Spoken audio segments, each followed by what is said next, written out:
Okie dokie. Just move into the next. Here we go. Did I skip one? Nope.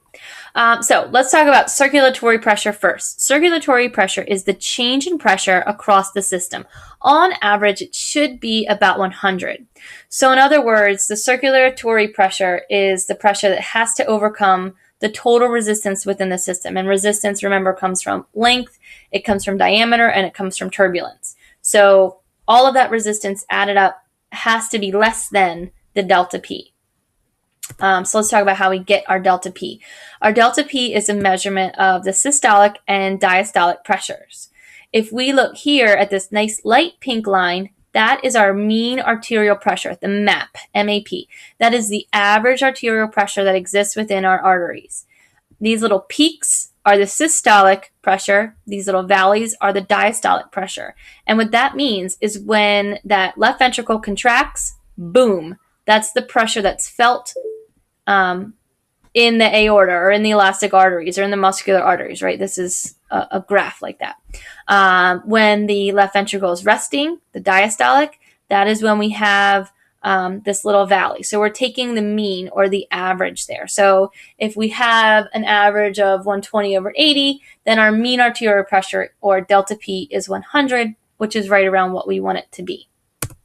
So total peripheral resistance, again, is measured by the vascular resistance, which we talked about, diameter and length and turbulence, but it's also by viscosity, the actual thickness of the blood, and how liquidy it is or how dehydrated you are. That's going to play a role in how much resistance there is within your blood vessels. So due to friction between the blood and the actual blood vessel walls, the diameter and the length, you're going to get a varied resistance throughout the cardiovascular system. In fact, the vessel length is pretty much the same, right? That's never going to change, right? The length from your heart to your femur is always going to be that same distance. But vessel diameter is going to change by sympathetic and parasympathetic stimulation. So that the resistance is going to increase exponentially as the diameter decreases. Remember, I said that diameter has a larger role to play in resistance than just the length. And then there's viscosity, and that viscosity has to do with that thickness of the blood.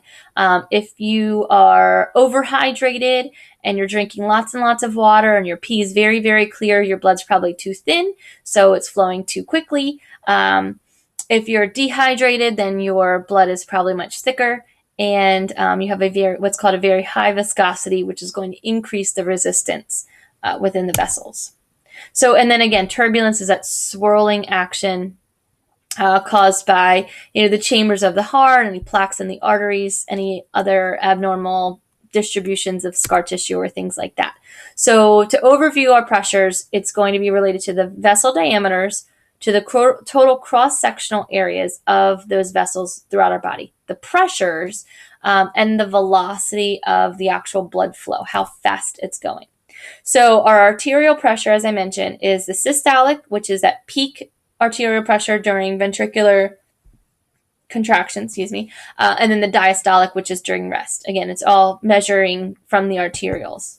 As we're talking about arterial blood pressure. The pulse pressure is the difference between the systolic and the diastolic, and then the mean is the diastolic pressure plus 1/3 of your pulse pressure, or your pulse pressure divided by 3. So abnormal blood pressure can be very asymptomatic. You wouldn't know that you have it unless you go and get checked. A normal blood pressure reading is somewhere around 120/80, 115/80, 110/70, something like that.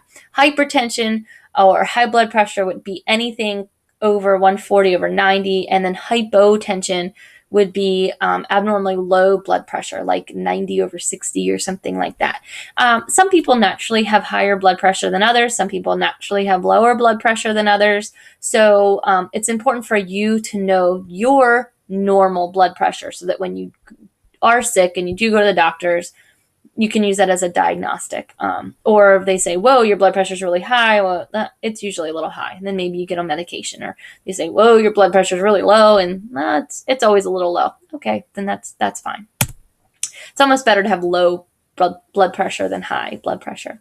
Let's talk about elastic rebound. And that's a property that exists with your your arteries. The walls of your arteries have that elastic effect because they have all that smooth muscle associated with them. So they're actually going to stretch during contraction, during systole, and then they rebound during diastole, and they just kind of keep rebounding and recoil. And that's what's called elastic rebound. So the mean arterial pressure and the pulse pressure are going to decrease with distance from the heart. In other words, you can really feel that heartbeat very strong if you're measuring in your carotid, but if you go to measure down like in your fibular artery, down in your ankle, it's going to be pretty weak because of the distance away from the heart. So that pulse pressure is not going to be as present. Pulse pressure is going to decrease with friction. It's a long way down my body, down my leg to get all the way down to my feet and ankle region. So there's going to be a lot of friction going through there. And pressure is also going to decrease because of the elastic rebound of all of the arteries, along the way as they stretch. So venous pressure and venous return ultimately are going to be the determining factors in how much blood is coming back to the heart. Obviously, our venous system has very low blood pressure. That low blood pressure is because there's low resistance. There's not a lot of muscular compression by our peripheral veins, right? In fact, our veins aren't compressing at all. It's actually the skeletal muscles that our veins are embedded in that are squeezing them up and squeezing that blood up past the little checkpoints, right? Those little one-way valves, getting that blood back up to the heart. There's also the respiratory pump. As your chest expands and contracts with your breathing, that's increasing the volume and increasing the space, and then decreasing the volume and decreasing the space. So that's squeezing that blood up into the vena cava, into the right atrium. And then, of course, we get to the capillary pressure. The capillary pressure is essential for homeostasis.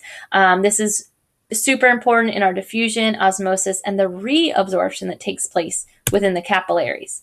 So just going to work on erasing this as I talk here. Our diffusion is the movement of those ions across that membrane, right? Our continuous capillary bed has no breaks. It's just that nice thin layer, that endothelial layer, allowing things to go across that membrane.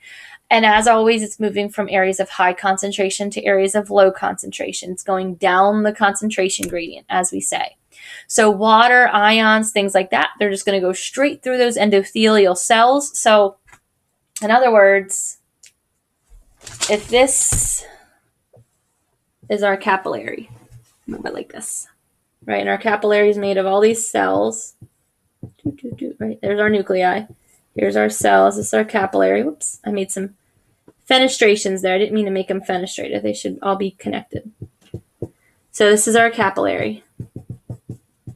Some of these things have to go through the cell in order to get to the interstitial fluid. This is plasma, right? The blood plasma is in here. And then the interstitial fluid's out here. This would be like, all the other cells. This would be in your dermis or something like that. So water, ions, small things like glucose can just squeeze, boop, boop, just like that. Or they can go through fenestrations if this was a fenestrated capillary and had little gaps, right? Some ions can go through those plasma membranes also. Large water-soluble compounds have to go through fenestration. So in other words, they couldn't fit through the continuous capillary here. They would have to go through, if this was a fenestrated, right? Those are the fenestrations there. Can you see that? So those larger molecules would have to go that way. Plasma proteins can only go through at the sinusoids.